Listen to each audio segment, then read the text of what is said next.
prison here, etc.? No. It was just when you said it was like, we thought maybe because when the Lord Mountbatten and it was, we thought, ooh. No. That was about the report that went out to all prisons that they increased their security. Oh, sorry. Yeah. For example, the glass windows that you saw standing outside, they're actually 11 panes of glass thick. They're all glued together, so they're glass proof. So, oh my goodness. They're quite a serious stuff. Serious stuff, yeah. More serious trying to lift them. So, is everybody out there trying to start two of them? Yeah, almost. Okay.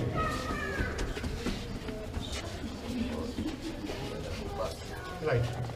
So, sorry about the lack of lighting, it's just how it is in here. As you notice, as you walk through D in the A hall, there was a wall in the middle, yeah? Now, prior to the 70s, it was one huge hall. But as you can imagine, trying to actually contain any trouble in there would be quite difficult. So the middle wall was built. Then they realised, if we were to close the door there, and the door at the middle wall, how would a riot team be able to get in? So this is called the Elephant Corridor.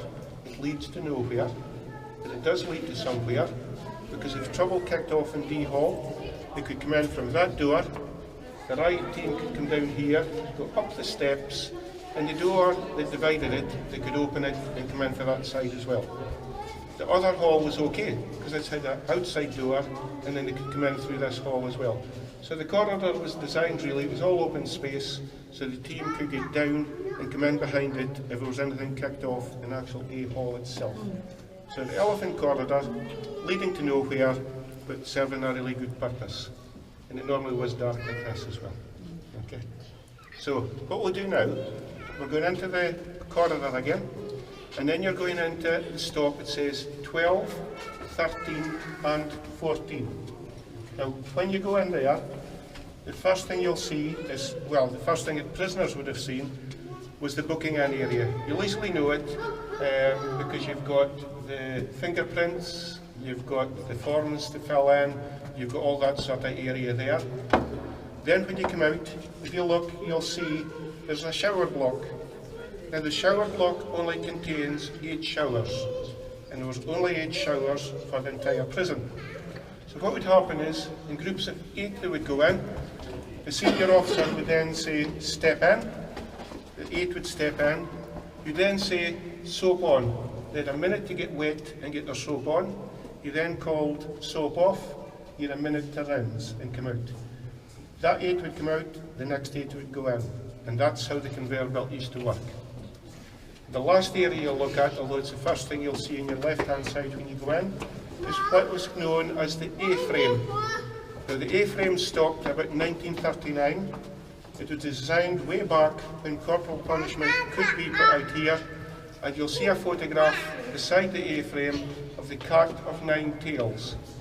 Now if the governor decided that you're going to be punished, he could sentence a prisoner to 10 of the lash.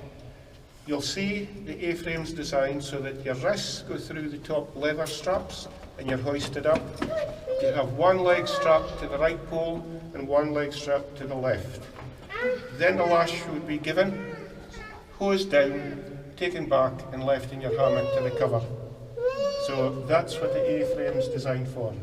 Now the only thing you're missing out today is if you heard it on the audio tour, you'd actually hear the lash being administered. Quite gruesome. I think if you just look at the A-frame itself and think of what I've just told you, you'll get a feel of how it all was. Okay, so if you're going to stop 12, 13 and 14, and I'll meet you back out in the corridor again. Daddy, why does that have 2? Yeah, that's the frame where they used to use the cat and nine tails on you. You got the latches. The photograph of the cat and nine tails.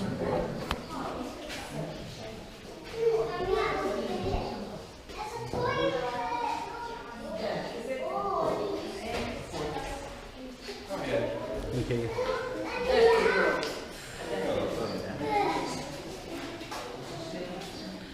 The shower block looks quite modern.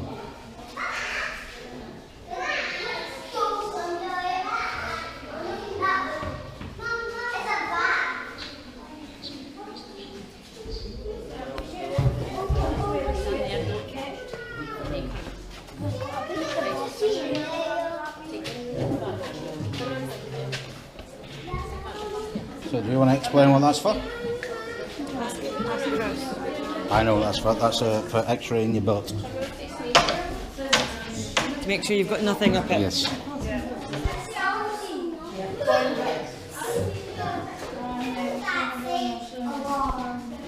That's alarm in case something happens. There was one, you may have read it, in the reception area, the boss chair. Did you see the boss chair? Yeah. Did you see the description of the boss chair? Why it was designed? Yeah. Yeah. Basically what it is, mobile phones became so small in size, some inmates would insert them up their back passage prior to coming in. So the boss chair was designed that to be seated on there. If there was anything in that area, it would buzz and then it would be taken through to the room with a big glass dome, and an officer would need to remove it. So, and obviously for disposal. So, if you actually, you want to come through? Yeah? Okay. You can actually go on the internet now, and for a while you could purchase Beat the Boss phones, designed so they wouldn't go off when you're in the actual boss chair. The prison service has moved on, and they've got a Beat the Boss phone chair. So you always like to keep a step ahead in the whole thing.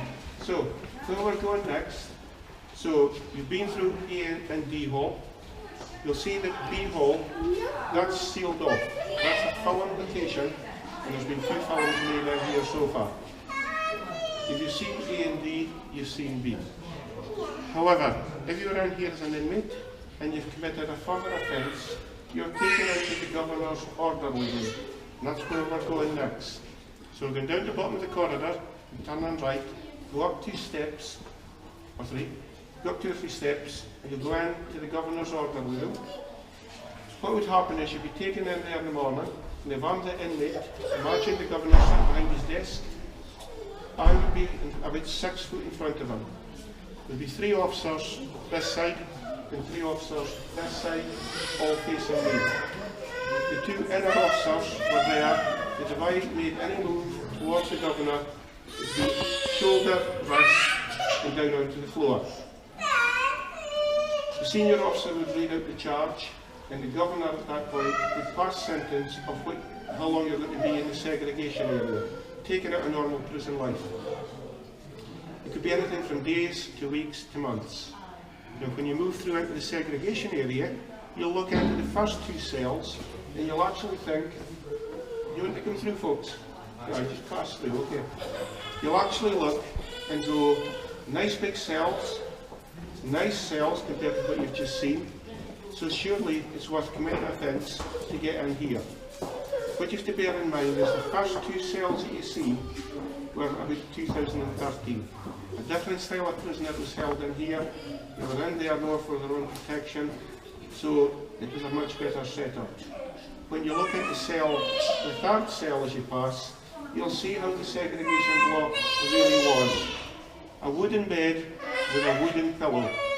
That was it. You'd take your clothes off at night, you'd pile them up outside the door, and you'd be left in that bed overnight, clothes back on next day, but you were segregated from the rest of the prison. So don't be fooled by the first 2 cells that you see. Bear in mind that was the latter days. Look in cell 3, you'll see how segregation really used to be. Once you go through there, you'll come to a chain with the visitors outside. I'll meet you outside, and if you think the wooden bed is bad, you're going to see something far worse than that. Okay, but I'll see you through there once you all come through.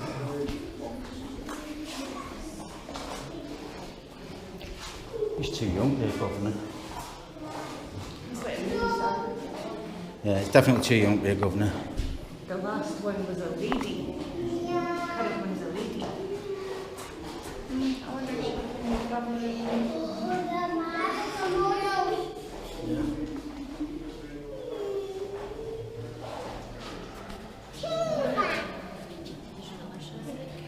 It's the first segregation cell.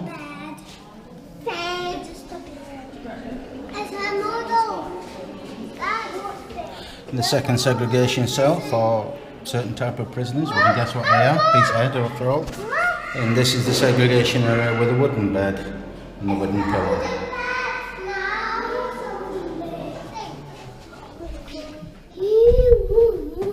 Are we going out now or something? Well, I'm just going to explain something because it's raining outside, so it'll save you getting too wet. Oh, it's raining. What you do is when you step out this door, if you look to your right, you'll see an exercise pen. Now there is in a story, like everything else in here, with exercise pens down in the segregation area. When you go out, if you look above, you'll see a white gate just above you. There used to be a platform came out, and it went the whole length of the exercise pens. At that time, there was nothing on top of the exercise pen, there was no razor wire. The staff would come out and would watch the prisoners doing their exercise until they figured something out. If it was a lovely day, and they said, "Do you want to go out for exercise?" they went, "No." If it was pouring rain, they said, "Yes." And it took them a wee while to figure it out. The staff would stand up there and get soaking wet. 30 minutes later, the inmate was in and dry and warm. The staff member had to work 12 to 14 hours soaked through. So when they put the razor wire up and the cage in the top, so it was just a case of throwing someone in there, the next time it was raining, they said, "Do you want to go out for?" No, because they knew the staff member wasn't going to get wet. So that shows you how the mentality works. Once you've been in the exercise pen, if you go through the next door and look to your left. Now to the left is what is known as the silent cell. It's a cell built within a cell. If you'd really lost it, you were thrown out there until you calmed down. The Americans would call it a cooler. We call it a silent cell. They were thrown in, both doors closed, and they'd be left there until things were back to normal again. And when you look in, you had a wooden bed in there, you're going down a grade, you've got a concrete bed out there, and that's all you had in that cell. So it's a silent cell. Once you've been in there, I'll meet you out in the roadway, and we'll head across to the hospital. But if you look in the exercise pen, silent cell, and I'll meet you outside. Okay.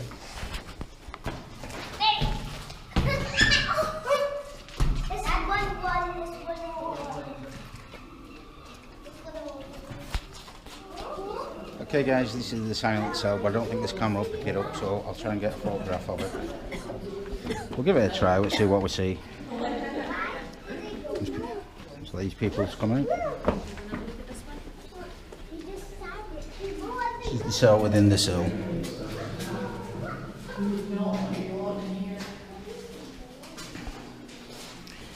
Take a photo.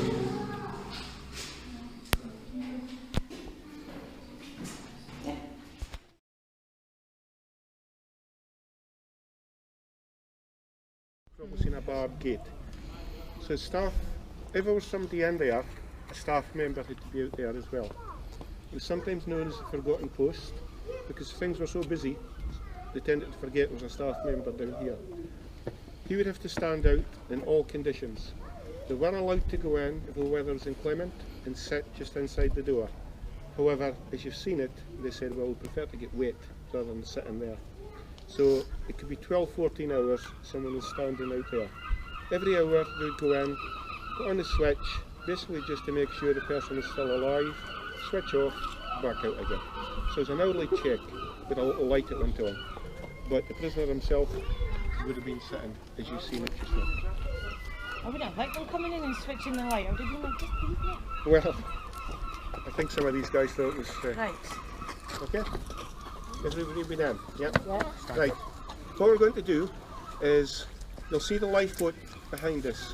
Because this is coming on, we're going to scurry across to the hospital. I'll explain the lifeboat there before we go through the actual hospital, just to save us getting wet, okay? Now, as we're going across the courtyard, you'll hear some things being shouted. Again, it's just a replicate. If you're going across the exercise yard, that's the type of stuff that we called out. But what you've got to think about, it's coming out of there, B hall, C hall, everywhere. So it's constant noise coming all the time. But we'll get ourselves across the hospital. In you come, in you come. Keep coming in, folks, keep coming in. Okay, let people in from behind. Come in. Okay, so A and B hall that we just walked through, and B hall, which is just right behind us just now, were all built and occupied in 1888. C hall was built in 1914. This one has been set aside for a film location. It's in the worst condition of all cell blocks, because it was the first one vacated. However, for film side of things, they love it. So there'll be a film team here in about 2 weeks' time, working away in there while all the other stuff's ongoing. We've had 2 films made here so far. We can't name them because you signed an agreement. However, they will be released in 2017. And once they're out for distribution, we can then announce that they were made in here. So that's in this area here. The lifeboat that you saw. The lifeboat served in Peterhead from 1939 to 1969. It saved 496 lives. It was donated back to Peterhead. Everywhere they tried to build a museum, there were objections to it. We took it in here. The current RNLI crew are working on it on a part-time basis. Once it's fully refurbished back to its former glory, a lifeboat shed will be built around it, and they're looking to achieve that by the end of next year. So quite a bit of work for them, and hopefully it'll be another part of the attraction. For me, it was quite a scary moment. I was only 3 weeks in the job here. I was told to get the lifeboat in. I then made my first mistake, and I said, well, hold on. We've got a 12'9" gate and a 14-foot wide boat. To be told, don't give us your problems, just get it sorted. So we had a 350-ton crane sitting out in the prison car park, lifting it over the wall. We had an Arctic lorry and a 100-ton crane came through the main gate. We eventually got it down to the lorry and moved into its position just now. There was nobody more relieved than me to see that boat set down.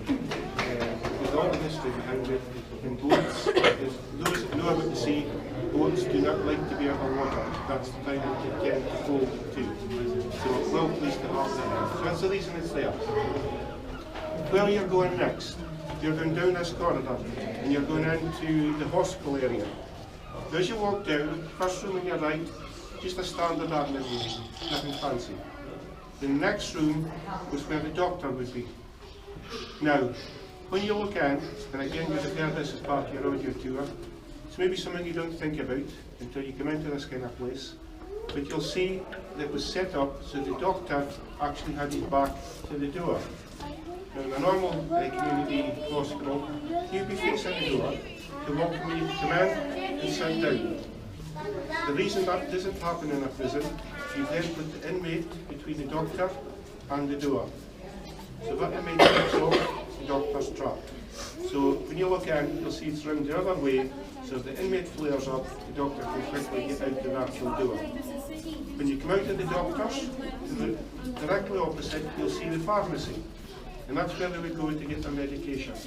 And like everything else in the prison, there was medication. Once you took it, open your mouth, lift your tongue, check everything was gone. Because obviously medication in a prison is quite a valuable resource. The room next to the pharmacy is the dentist, the dreaded dentist. But everything had to be done in-house. So you'll see the dentist room. Once you pass through the next door, to the right, you'll see a bar gate, chairs inside. That was a waiting room. Now, not like a normal waiting room, obviously. It was a prison. It would all be seated in there in a guard. One at a time would come and say, nurses ready for you, doctors ready for you, etc. You're taken out and they were locked in. Continue through the corridor and look out the rooms to the right. You become a prison officer at this time. Look through the people, you'll see the beds and everything set up. These were for disabled prisoners. The 2 rooms next to that, which are green in colour, were known as anti-ligature rooms, suicide rooms. So if people were on the verge of committing suicide, they'd be taken in there for a period of time. The nurse would sit in the room opposite. She was responsible to decide when they were ready to go back into normal prison life. So that's the 2 green rooms. So the green, apparently, was to calm you down. I'll leave you to make up your own mind about the colour. And when you look in through the peephole, if you look above, you'll see a polished piece of metal up at the top. That was designed so the prisoners could not hide in any of the corners. So when you look up, you'll see you've got an all-round view of the actual cells. Once you've been there, come upstairs to the next level. I'll meet you upstairs. We'll look at the standard prison room, and then I'll take you through into the room you've been waiting for to hear about the worst prisoner in this prison. Okay, so I'll see you upstairs. Feel free to have a float through.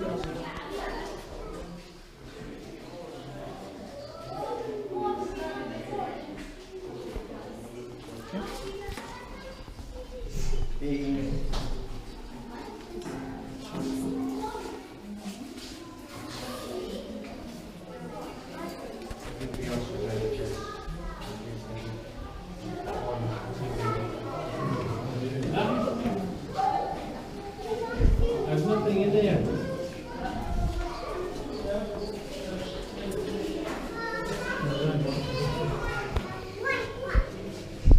Okay. Now, where you're at just now is the upper floor of the hospital, obviously. I'm going to do a brief explanation about here. I'm aware of a couple with video cameras. At the end of the explanation, could I ask you to turn it off, because yourselves will be given some privileged information that's not for distribution, is what I'm looking for. Okay, so I could please ask you, when I ask you to put the videos off, if you could do so. Okay.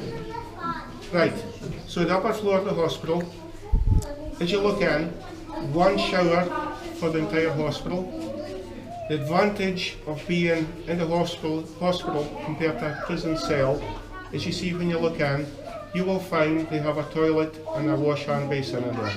That's the only advantage of being in here compared to being up there. The interesting part now. If you look in front of you, or behind you, you'll see a door, and as you go through the door, you'll see a barred door as well. What you have to do when you go through is imagine that door being closed and the inner gate being closed. At the other side of there was one prisoner held in there by himself for 22 years. Now, although he was by himself, there was 3 prison staff each day with him right round the clock. So for 22 years he was held in there. When you go through, if you look into your right, you'll see his bed was down on the floor. If you look into the room next to that, and slightly to your right, you'll see there was an area taken out so you could pass between his bedroom and his project room, because he made a lot of moulds and various other things. When you're looking into that room, if you look to the rear and to the left, that room would have taken you through into his toilet. Now if you come along the corridor and go into the end part, which is the kitchen, you'll see 2 round peepholes, which just proves in a prison there is no privacy. If he was in the toilet, the staff could watch what he was doing through the peepholes. Okay?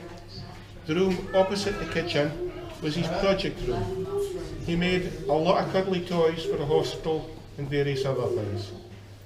The room next to that was the room for the staff to have their cup of tea and their breaks. So, as I said, 22 years held in there in isolation. You'd have never been exercise pens, you'd have never been outside the actual prison itself. Okay? So if you now ask for things to be turned off, please.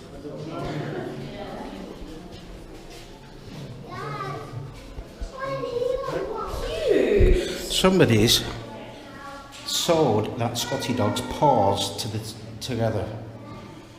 Poor Scotty dog. Yeah, that's dog cruelty, that is.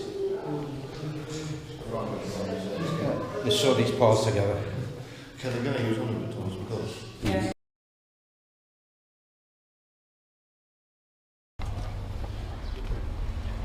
Okay guys, we brought you to Bonbons because we've been told it's a nice sweet shop. And it says don't feed the seagulls. Believe me, you don't want to, they're vicious. Oh, let's go and have a look what they've got. Sweets. And it's like, look at all the American sweets. You've got proper milky Massive love hearts. Are them the sour things that you like? Yes, I ate some of these as well. How much are they? £2 a bag. All £2 a bag. Is that everything £2 a bag? Well, excuse me, I'm going to go and look for something for myself. So they got American sweets here as well. American Milky Ways, grab 2. Yeah, £3.30 or £1.30. £2, oh, I'm going to say grab none. Sorry. Yeah, alright.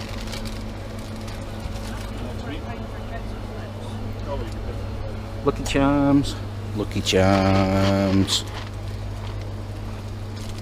Ooh, root beer flavoured stuff. Made with real A&W root beer. I love A&W root beer. They don't Never have had. any for sale though. No. No root beer for sale because I did look. And they've even got Disney. Frozen. Pets. And My Little Pony and Star Wars. So that's us departing now. Chris and Amy are off. We're going in different directions. So we shall see you all. Yes, we've had fun and we've got American sweeties, it's all good. And I have a ton of sweeties, violet creams, rose creams, And- cottage cream fudge, Cereal. Lucky Charms. Lucky Charms. So I'm happy. Right.